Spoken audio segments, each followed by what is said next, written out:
It's my absolute pleasure to be joined on stage by two of the best advocates in the business of GovCon. We're fortunate to have Meghan Leemon, who's a partner at PilieroMazza, and John Maddox, a member at Schoonover Moriarty. And today we're going to be talking generally about federal contracting under the Trump administration. So I'd like to start off with what I think might be a softball question is, what is the future of the 8A program? Do you want me to go ahead? All right. Thanks, Trevor. Like everything else, we'll see. But for now, the 8A program is still very much alive and well. It's a statutory program. May as he try, the president cannot undo statute just by writing an executive order.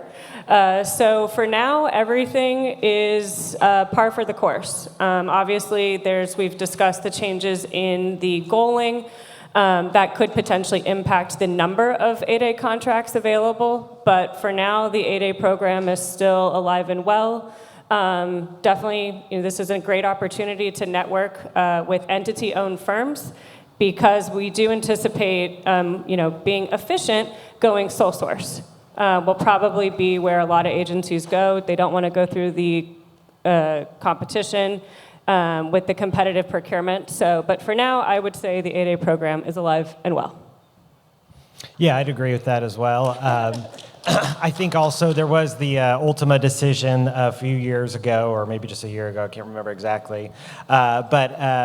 It took out the presumption of social disadvantage, and so maybe that part of it has already kind of been removed from the program in a way, and so perhaps the administration would have found that objectionable, so that part is already gone. So I think the 8A program is and as Meghan said, it's statutory, so it can't just be eliminated without congressional action. And I'm not sure there's necessarily any appetite to just get rid of this one of the golden programs of SBA just right off the bat. Yeah, just to add on that, and good reminder on the Ultima decision, because of that decision, it actually, I think, is a very strong argument that the 8A program is not a DEI program.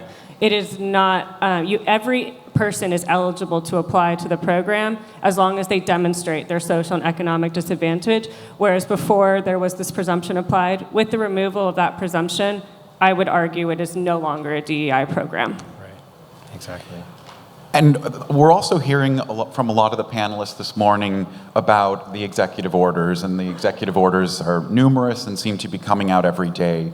But those executive orders aren't necessarily contractual. So can you speak to us about how sort of the executive orders interact with your contracts, or actions that agencies are required to take in order to make those executive orders effective and applicable on the contracts?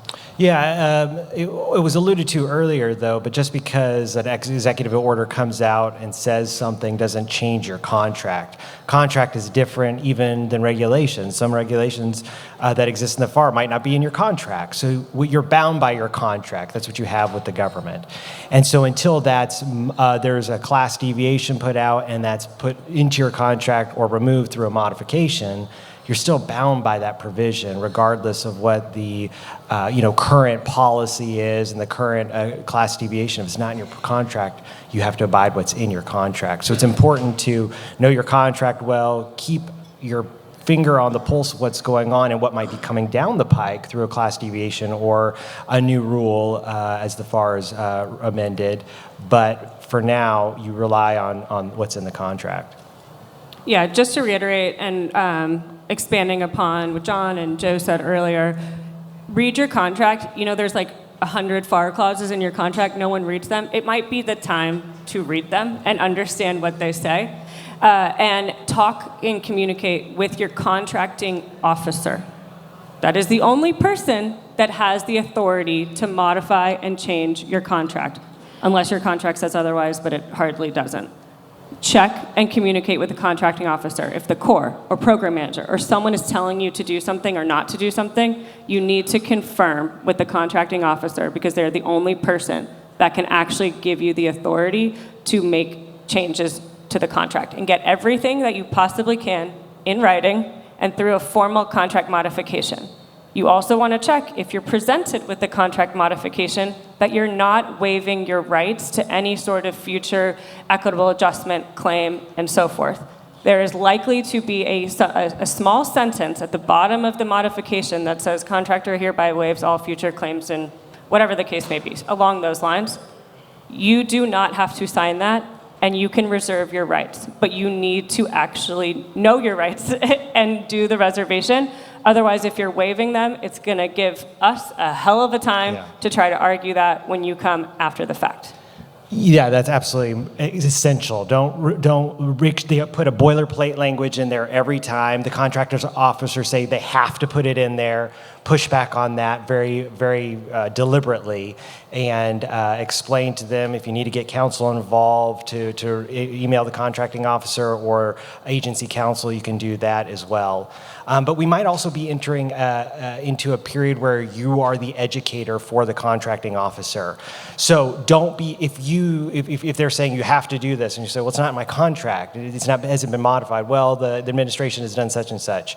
It is time for you to educate. Don't be silent. Don't just take what the contracting officer says. If you know better, educate, say, this is what's happening, this is what's in my contract, if you want that implemented, you have to do such and such, and we have to agree. If it increases my costs, we might need to talk about an equitable adjustment. So be sure, don't be lax. Be very proactive, and don't be afraid to talk to the contracting officer. But that's the only person you talk to on these things, as Meghan said. If the COR is telling you stuff, say, I need it in writing, I need to talk to this contracting officer, don't take their direction. And on the point of modifications, I know we're seeing a lot of modifications that are described as administrative, so changing FAR clauses, changing funding, removing requirements. Could you speak to us a little bit about what is an actual administrative modification and sort of the limitations on a contracting officer's authority to make these unilateral changes as opposed to bilateral changes? Well, bilateral ones are ones that are agreed to by the parties. Unilateral ones are typically the ones that might be administrative. But if there's any type of cost involved, that needs to be something that is that's deliberated over and agreed upon. There's some things that just can't be done unilaterally, or if it is done, then you operate under the disputes clause, you keep working, and then you work it out through the REA or claim on the back end. So there are limits to what can be done unilaterally. Typically, I think contracting officers want to do things bilaterally. At least that's what I've seen. They tend not to want to do unilateral. Sometimes that does happen. And usually it's only, and hopefully it's only things that don't really affect or impact the work in significant ways or increase or decrease your cost. Yeah, the government can, generally speaking, make in-scope contract modifications if it doesn't, to John's point, change the time or price needed to perform the contract. But things administratively, FAR provisions, termination for convenience, that's also something that the government can largely do unilaterally. Again, though, you want to make sure you're reserving your rights to file a claim or so forth after that modification is issued. And Meghan, you just hit on, I think, what's of significant interest to a lot of the folks in this room are the terminations for convenience that they're receiving and stop work orders that they're receiving. So can you walk us through what a termination for convenience is, if there are limitations, and some of the procedures that the contracting officer is required to follow, and what people in this room should be doing when they receive one of those termination for convenience notices? Sure. I'll start first with the stop work order because that may be a precursor, not always, it doesn't have to be, to a termination for convenience. But you may receive a stop work order for up to a period of 90 days. At that point, you must immediately stop work and wind down. Not wind down like the operations, but you need to mitigate your damages. You do, while you can submit a claim or an REA for a request for equitable adjustment for the cost incurred with complying with that stop work order, you also have a duty to mitigate damages. If you have employees that you need to see, is there another contract you can move them to? Is there something else that you can give them? If not, unfortunately, you may have to either furlough them, whatever the case may be. But the stop work order is up to a period of 90 days. You may receive that ahead of a termination for convenience, or you may just receive a straight termination for convenience. Under that, we've been seeing these termination for conveniences obviously issued like crazy, and the first thing that you should be doing is checking what clause the government is citing, what FAR clause the government is citing to in the termination. It may not even be a clause that is incorporated into your contract. It may also be a bilateral clause that requires your signature on it when they meant to issue it unilaterally. You need to check to see. These are, again, being done by people that really don't know what's going on, to be honest. So you need to look at what FAR clause is. When that FAR clause then drives what termination for convenience settlement proposal form that you should be using. You're allowed to seek settlement costs associated with that termination for convenience and the full wind down, whatever that case may be. But the same rule I mentioned about the mitigation of damages applies here. You need to mitigate as much as you can. If you've entered into a lease, do you have to break the lease, or are you storing government equipment? What are the options there? Do you have a severance policy in place? If not, you may not get recovered for the costs that if you choose to pay your employee severance. So you need to understand what types of costs you can include in the settlement proposal. And then lastly, I think your question was, what can you do? Well, unfortunately, not much. You can try to challenge a termination for convenience. It's incredibly difficult. You have to argue essentially and demonstrate bad faith, and the government is presumed to operate in good faith. And even if you are ultimately successful, you're not going to get your contract reinstated. At a most, you're going to get profits out through the remainder of that contract term. You're not even going to get the remaining options because option periods are not guaranteed. So honestly, it's really not worth your time or effort, generally speaking. I don't know if there's anything else you want to add. No, I think that covers a lot of it. I think Megan said also understand the clause that's being used. There's termination of convenience for commercial and services and products. It's a little bit different from the other termination for convenience. In some cases, you don't have to support your costs with the same detailed information, depending if it's commercial services and products. And so there's a lot of things to keep in mind. Do mitigate your damages. If there's any way that you can cut your costs, do so. If there are unavoidable costs, those are recoverable. And so be sure you're tracking those costs very diligently. Be sure you're papering everything and be able to explain why you did that and why you feel you should be able to recover certain costs when it comes to termination for settlement time. Those can also be, if you disagree with the government and the termination settlement that you're ultimately given, you can appeal that to the boards of contract appeals or the Court of Federal Claims. So that is, if there's a lot of money at stake, potentially you do have recourse beyond the contracting officer to handle those disputes. Yeah, and just one thing to reiterate in terms of tracking your time. One of the first things that we recommend that our clients do is if you receive a termination for convenience, your time, your personal time that you're spending working on winding down and complying with that termination is recoverable as part of the settlement proposal. But you need to be able to demonstrate those times. You need to open up a separate charge code and track your time separately. You can also include your attorney's time, your accountant's time that is spent preparing those proposals. You can include that in the settlement proposal amount. But again, you need to track it. And a lot of these changes, again, are being driven by executive orders. And one of the executive orders that I was hoping to cover here this morning was regarding affirmative action.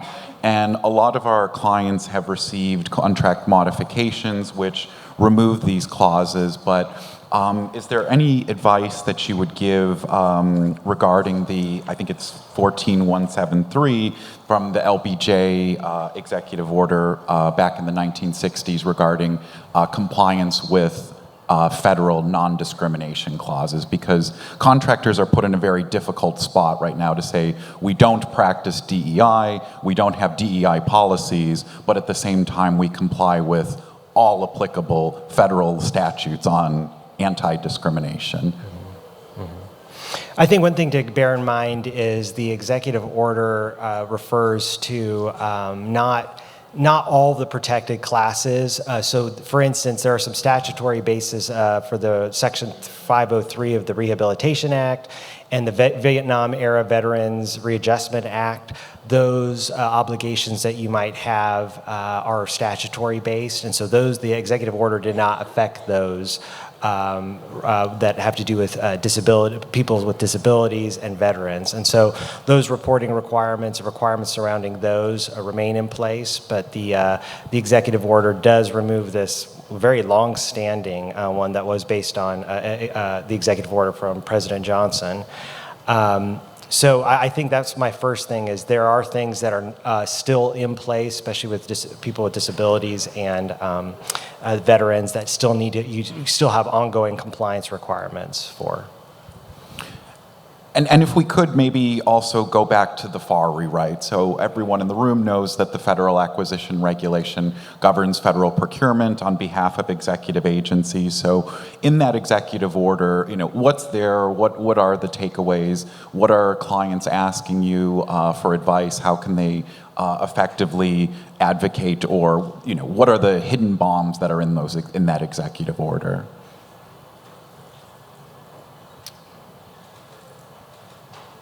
Well, we'll see.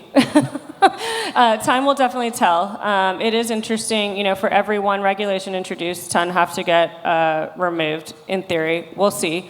GSA and OMB did recently open up a link where you can submit comments on regulations that you feel are overly burdensome, useless, essentially, and so forth. But they do want kind of thought-provoking why this isn't something that's beneficial in the regulations. So as Joe had said, use your voice. Go and check, and if there's something that you're very not comfortable with in the regulations or think that needs to be changed, you can use this up as an opportunity to advocate for yourself and for your business.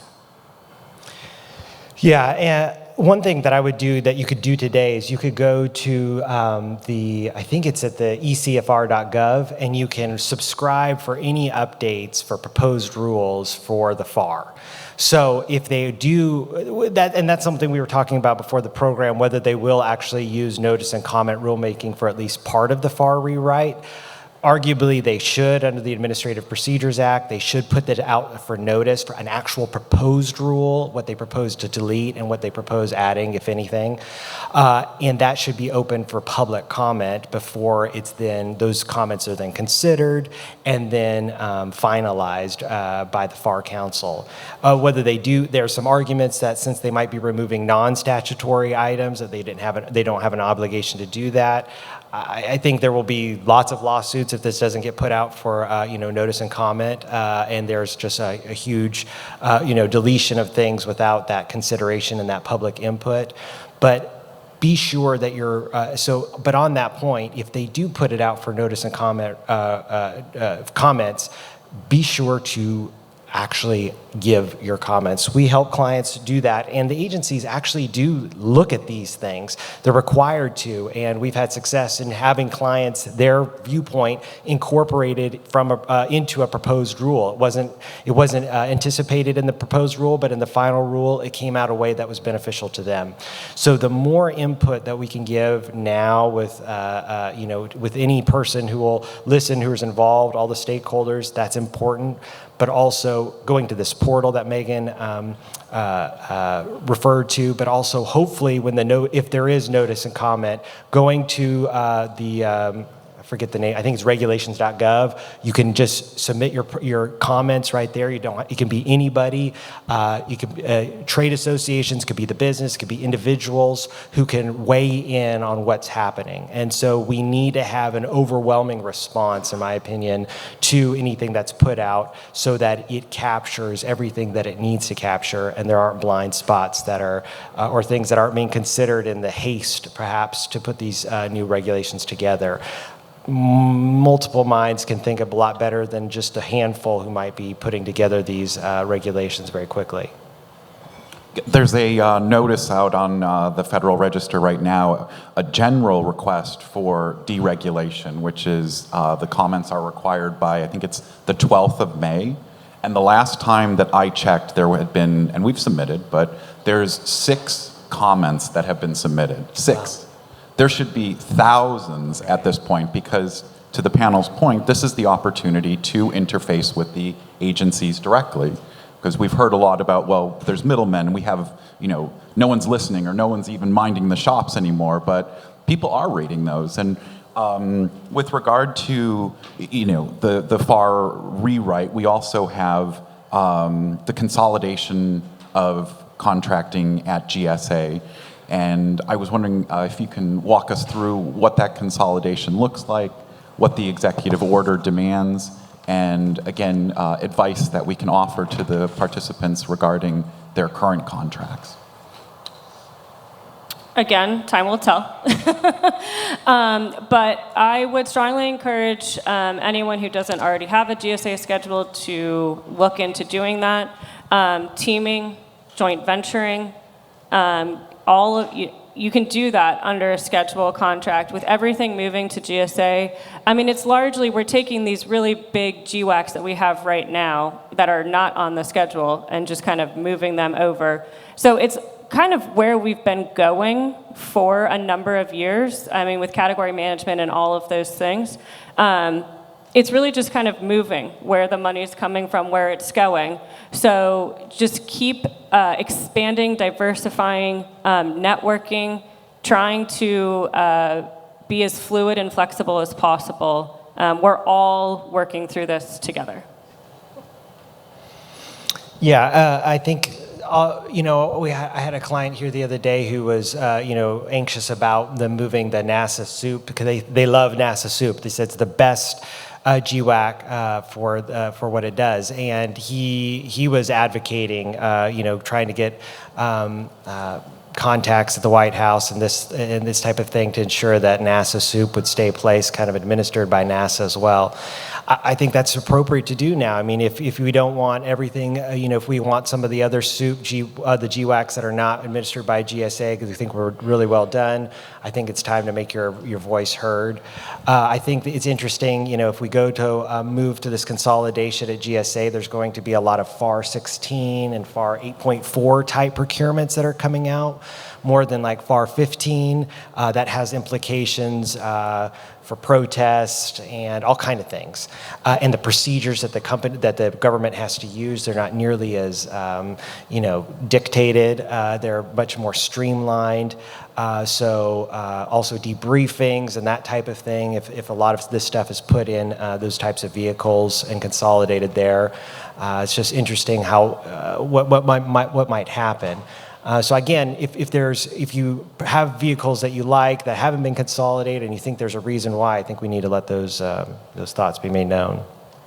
And if you have a existing contract with an agency, I think everyone is aware of the pilot programs to have contracting shops at some agencies closed, what that process looks like. So when you get a contract modification to change the either procuring office or administrative contracting office, to pay attention to those modifications, because that's going to change your entire point of contacts, everyone that you're potentially working with. So definitely be on the lookout for those. Any other comments on the executive orders that I might have missed? I think the funding freeze, I think we wanted to discuss the funding freezes and government purchase cards. Yeah. Megan? Yeah, the last few days I've been working with a number of clients where agencies are saying, due to Executive Order 14222 that was issued at the end of February, we're not paying you. Okay. So know your rights again. So no stop work order, we're not paying you. No, we're just not going to pay you. Okay. We hear you, you did the work, great job. Here's a proper invoice. We're not paying you. I've been dealing with that for a number of clients over the last few days. So largely because it was at the end of February, invoices 30 days. We're now just past that 30-day mark. Pushback as hard as you possibly can. Unfortunately, that could result in having to file a claim. But but push back on the contracting officers. We've been pushing back and saying, no, this executive order does not give the authority to stop paying work properly performed and properly invoiced. Some contracting officers say, okay, you're right, we'll process the invoice, no problem. Others are saying, no, we'll let you know when we're resuming payments. Who knows how long that may be. Unfortunately, again, you may have to file a claim. You could submit a demand letter. Prompt Payment Act interest will start accruing once the invoice is late. So make sure that when they're paying you with interest. So that's a big one that I've been dealing with recently. And Yeah, sorry, I think it just goes back to educating the contracting officer. You just can't not pay us. I mean, that's just not a thing. And remind them about the increased costs if it takes them longer to pay.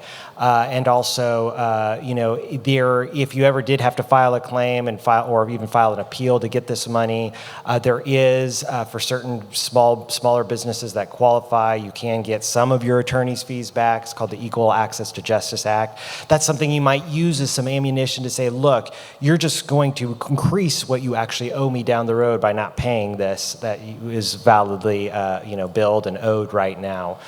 So I think that's an important part as the ongoing education that contracting officers may be saying, well, we just don't owe you this anymore, but that's ignorance that they just need to be, and that needs to be corrected pretty quickly.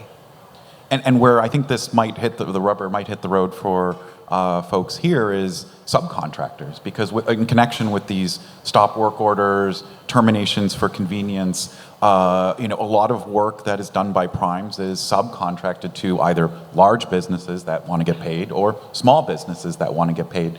Can you offer some guidance, Meghan and John, maybe about interactions with subcontractors in the context of terminations and stop work orders? I mean, the contractual relationship between a prime and a subcontractor is a private dispute. The government is not going to get involved, but you need to understand what FAR clauses, what provisions are being flowed down. Do you have a pay when paid clause, or do you have a net 30, net 45, whatever the case may be? What are the payment terms under the subcontract?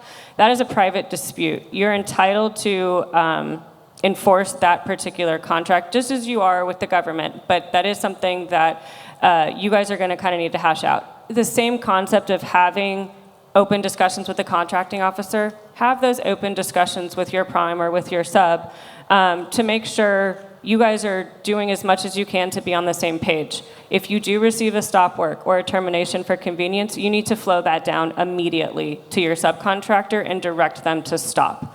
But again, your subcontract is largely going to control. Unfortunately, these are things that we probably couldn't have predicted back when maybe you were entering into these agreements. So you, for lack of a better term, you may be kind of stuck with whatever is in there. But having those business relationships and discussions, knowing what to flow down, but also not overflowing something down. Again, you have a separate contract between the prime and the subs. You have to look at that separately. Yeah, I think that's a very good point about. And I think it's also just this moment may be good if you don't have subcontract provisions that you would like to have had. It's now a good time to maybe rethink some of that. If you don't have a pay when paid clause in your contract, maybe you need to think about putting that one in your upcoming subcontract, so that if you're not getting paid by the government, you don't have to pay your subcontractor immediately. Sometimes subcontractors obviously push back on those, but trying to negotiate those earlier on. And so now this might be a moment to, when you're having to deal with your subcontractor based on actions by the federal government, I would say use this time to improve your subcontracts and make sure, either as a prime or a sub, to ensure that you're getting protected for these types of incidents. But John and Meghan, of course, ChatGPT can do all of this for you, right? It will tell you to include that clause, and you don't need to hire professionals or rely on professional advice. AI will solve all of your problems. Yeah. Absolutely not. Yeah. The amount of times someone has put something into ChatGPT and it's wrong, especially from a regulation and a legal perspective, is astounding. So please don't do that, please. Yeah, GPT just makes up cases. Like it will just make up a case that doesn't exist because that's what it's designed to do, to give you what you want, right? And so we've seen that. Clients have given us certain things. We're like, doesn't exist. And so you've got to be very careful about that and not rely on GPT because it's not designed to think critically and all the issues. It just can't do that. And so, yeah, don't get that out of don't write your proposals with GPT. Don't do any of that stuff. It's just not a tool that I think you should be using when we can really bring a lot more value and thinking with our own brains, which are supercomputers. And I wanted to, a lot of federal case law is, decided at the GAO and the SBA's Office of Hearings and Appeals. Were there any cases decided by either of those bodies that you think are particularly of note for the audience, and given the times that we're in? Any recent decisions? I personally am involved in a number of cases at OHA involving joint venture agreements and compliance with the regulations. Gone to the Court of Federal Claims a couple times with their firm as well, arguing over what these requirements are and what they mean. I would caution, if you're doing a joint venture, please make sure you have a compliant joint venture agreement in place. And that doesn't mean just like writing 1 through 12 in terms of what is in the regulation and what you need to include. You need to understand what those are. One of the requirements, for example, is that the managing member, be the managing member and have the responsible manager. What the hell does that mean? Well, I could tell you because I've gone through a number of cases surrounding that, but it's still open to interpretation because of one word, one comma, whatever the case may be in a joint venture agreement. But particularly with the uptick in teaming and trying to be as competitive as possible, a lot of companies are forming joint ventures and are getting awarded spots on GWACs and then the bigger contracts. And we're seeing a significant increase in the number of size and status protests associated with joint ventures and whether or not the joint venture agreement is compliant. So please, please, please, please, please make sure you have a compliant agreement in place before you submit a proposal. I cannot stress that enough. Please don't tell me you submitted the proposal 6 months ago. I will say I cannot help you. Good luck to you. So please make sure if you're doing a joint venture or teaming, you are not completely disregarding the regulations and the need to have a compliant agreement in place.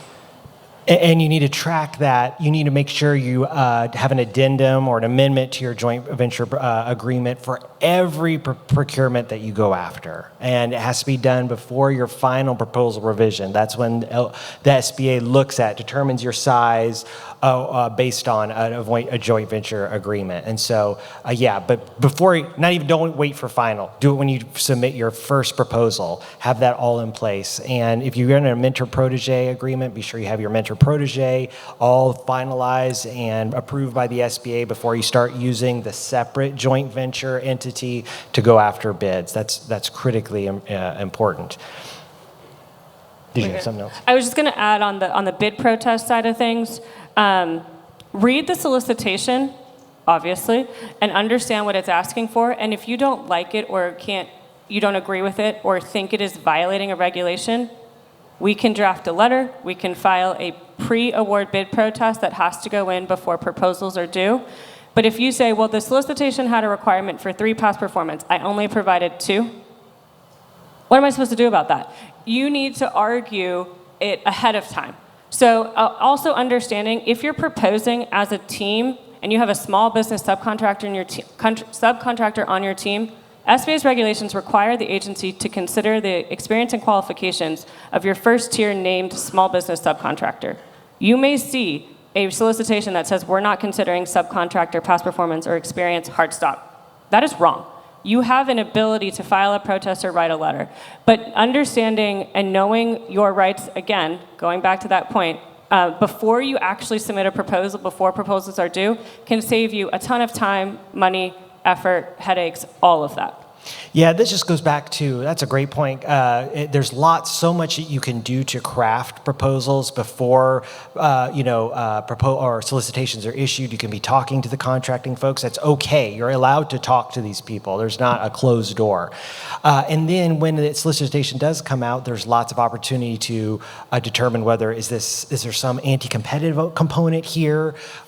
Is it ambiguous? Because you can't, if something's ambiguous right now, it could be reasonably interpreted multiple ways now. You can't challenge it later on, like, oh, I didn't know that's what it meant, or that's what the agency was getting after. You have to challenge that now. There's also make very good use of the questions, and develop really good questions. Ask a question with a single issue that's very clear and short, not rambling, where the government, and you force the government to actually answer the question. I think that's very, very important. There's also something you can do if you think a NAICS code to a set-aside contract was wrong. You can challenge that too.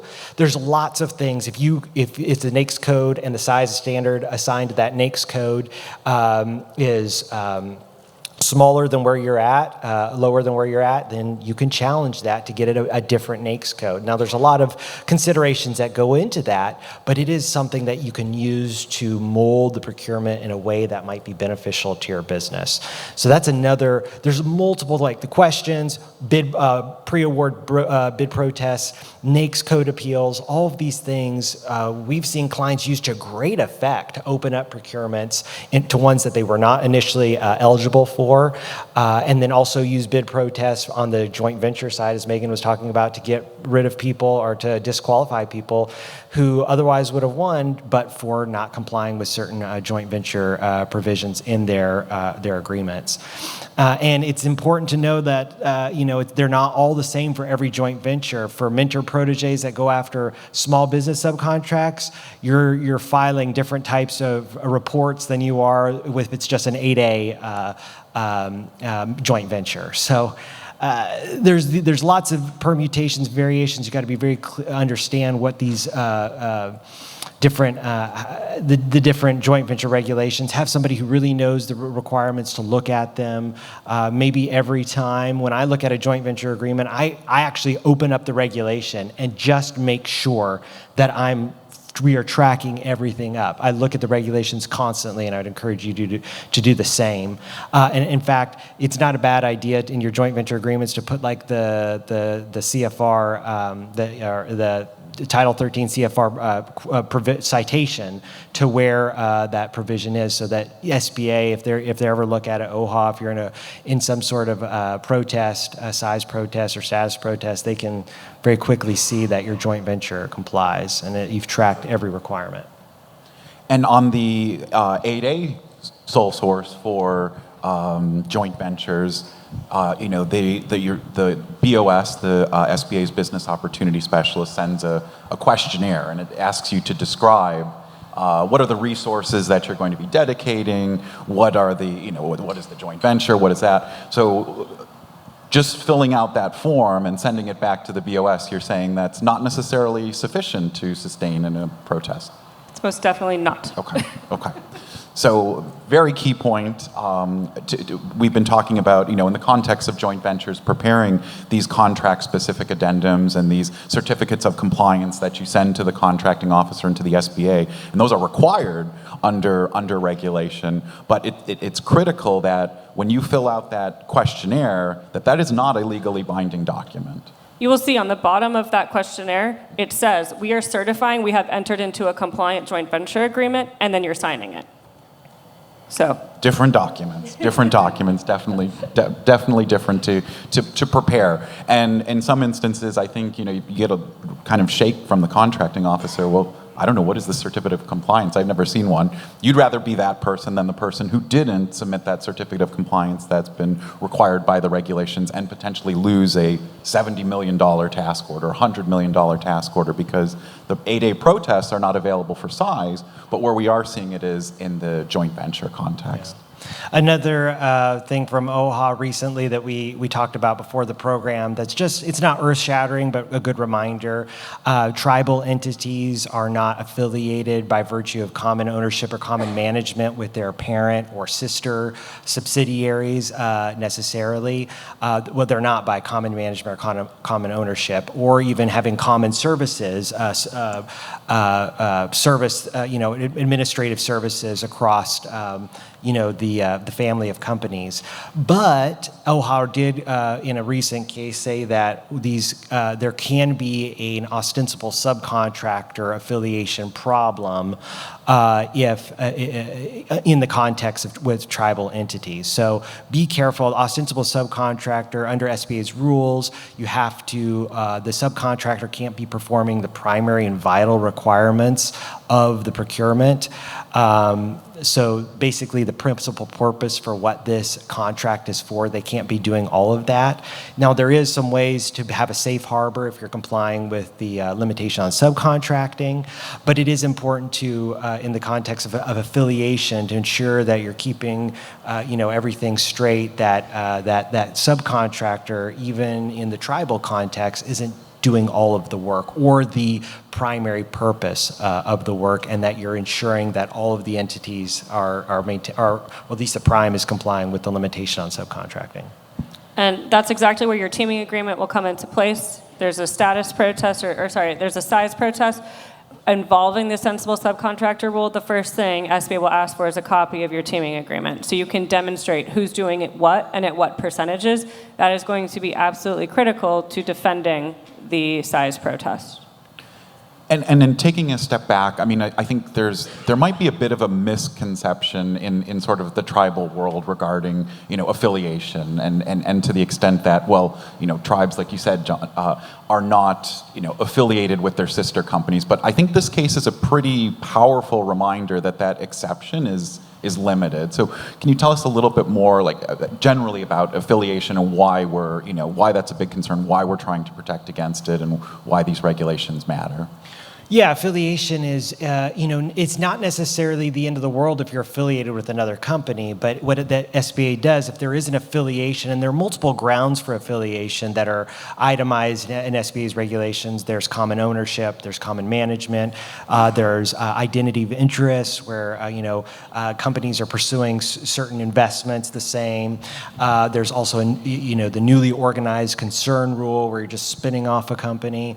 But if you are found affiliated with what SBA does, it's going to aggregate your receipts from the affiliated companies to determine whether you qualify under a size standard. And so if you're affiliated with other companies and they put all of those receipts together, it might put you over the size standard, make you ineligible. Or in the case of employee-based size standards, you aggregate all those employees. And so that's why affiliation is really important. If you have a very complex organization, you need to keep on top of that. You might want to have an affiliation audit done where you're ensuring that you're not going to run into a place where you would otherwise win a contract but then be found ineligible through a size protest. So that's critically important. It's an ongoing thing that you need to consider, because as businesses evolve and grow, affiliation risks could possibly crop up. Again, if you don't have lots of receipts in these companies, you could be affiliated with 1,000 companies and still be okay, but the risk still is there if you've got multiple companies with significant revenue and receipts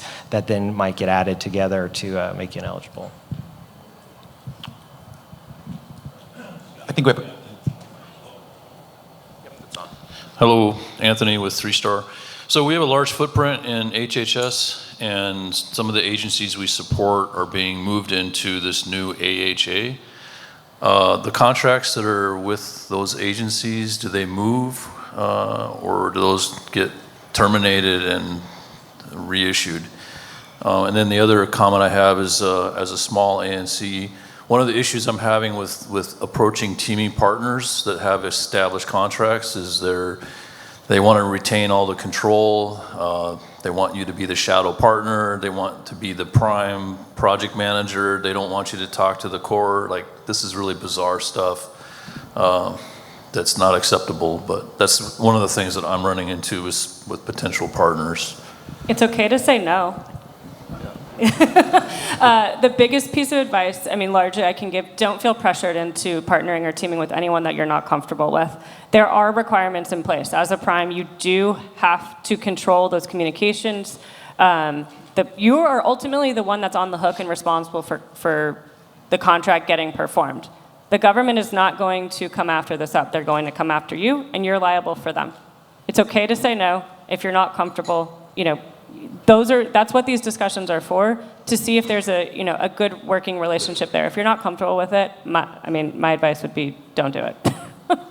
On the contract piece, I think we're still kind of waiting to see how this is all going to work, if they can just do that by a straight mod. I'm not sure really from like a technical funding source if there's probably a lot going on behind the scenes in terms of how the money is going to get moved or reallocated. So I would not necessarily anticipate a full contract termination, a new contract. I guess it's a possibility, but I would think it would just be done through a mod. I would think so too, yeah. Administrative modification to change the contracting office, an example. Unilateral. An example Right. of an appropriate That one, unilateral exactly. modification, but nevertheless a crucial one, because again, your points of contact will be changing. You'll have to expect potentially a new core letter. So either termination for convenience or maybe unilateral modification for the consolidations. Yeah. Any other questions? Oh, gentleman over there. And the attorney and me will remind you that there is no attorney-client privilege formed as a result is of not asking legal and advice, getting a yeah. question.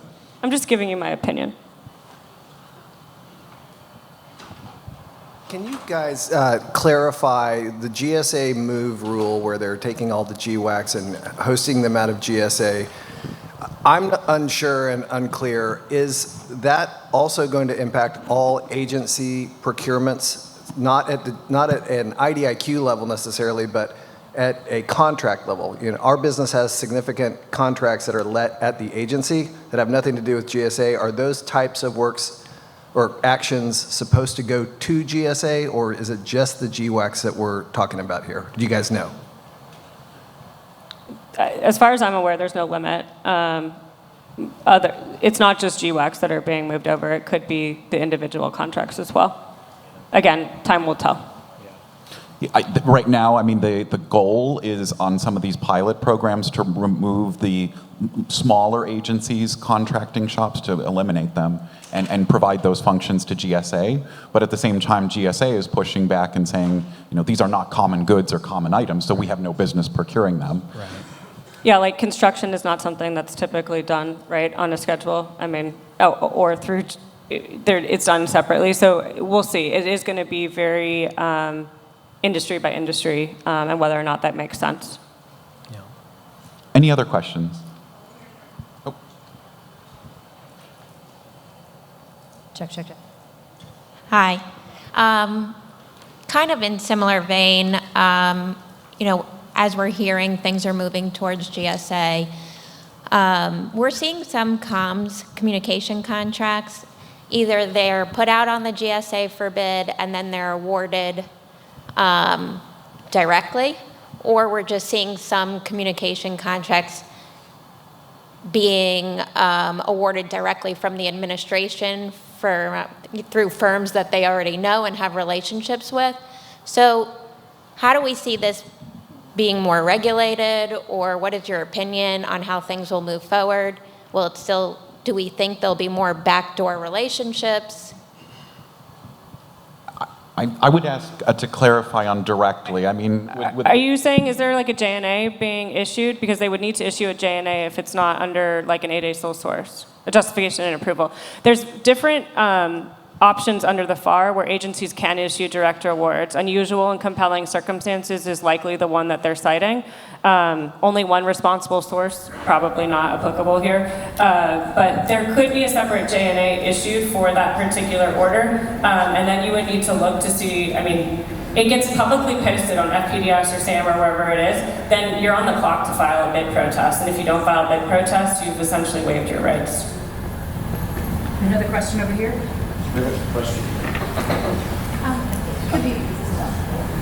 Anyway, it could be rumor mill or not, but I'm hearing that there's some changes coming to SAM and its future and how the government is planning to use it. Could you elaborate a little bit about the future of SAM and the procurements coming through that? I know a lot of emails I'm getting saying, you know, if your pipeline is XYZ for GSA, it's really going to be kind of flip-flopped for things that were previously on procured just through the SAM website. That'll go it'll go through GSA, you said, as opposed to SAM?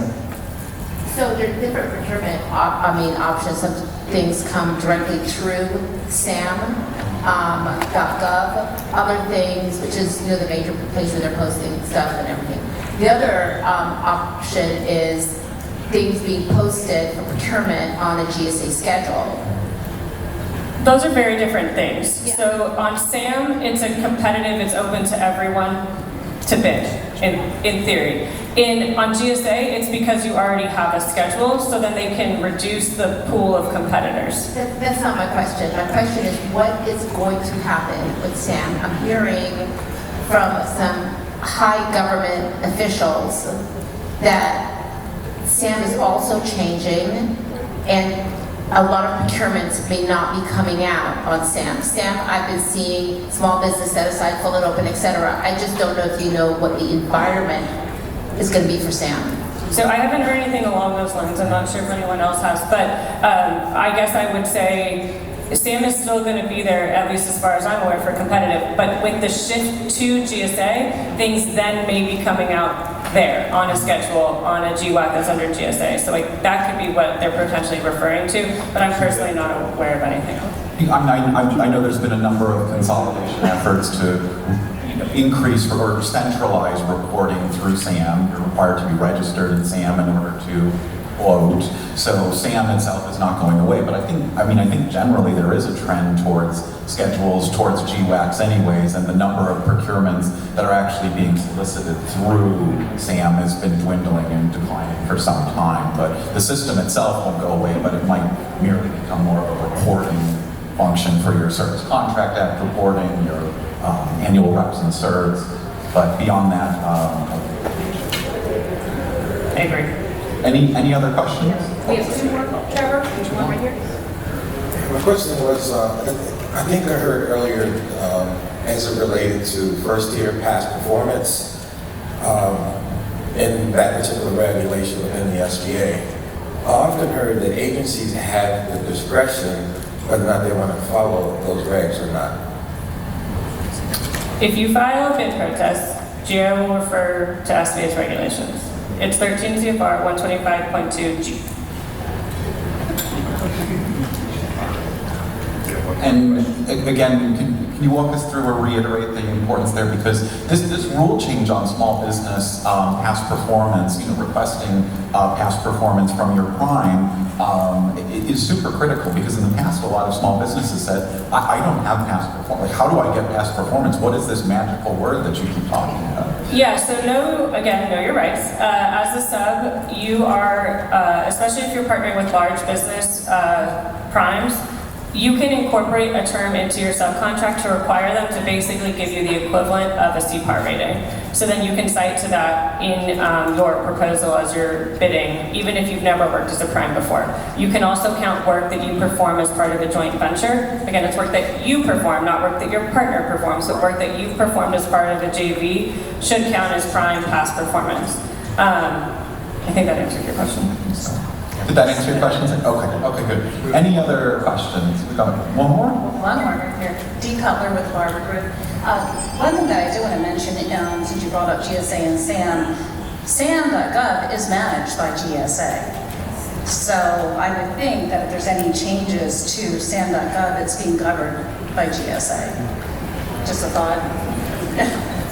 Okay. I just wanted to bring up, since we're talking about acquisition, there is an executive order to modernize the acquisition process. Are you familiar with that, and do you know how that may apply to the discussion that is being talked about today? Modernize the exit. When did it come out? It came out on It's an executive order Is it the? aimed at modernizing the defense acquisition and spurring innovation. It came out on April the 9th, and it's a 60-day term. So by June the 8th, they plan to, I guess, have a plan in place. I guess we should have a plan to answer that one within the next 6 weeks after we review it, but we can definitely take a look at that during the break and meet up, part of the networking meeting, so be happy to chat about that, but we'll definitely look into that executive order. Any other? I think she's referring to 142 I do not have page 2. We can talk about it during lunch if you want. Perfect. Thank you. Any other questions? Well, thank you again to the panel, and thank you for participating. Hopefully this was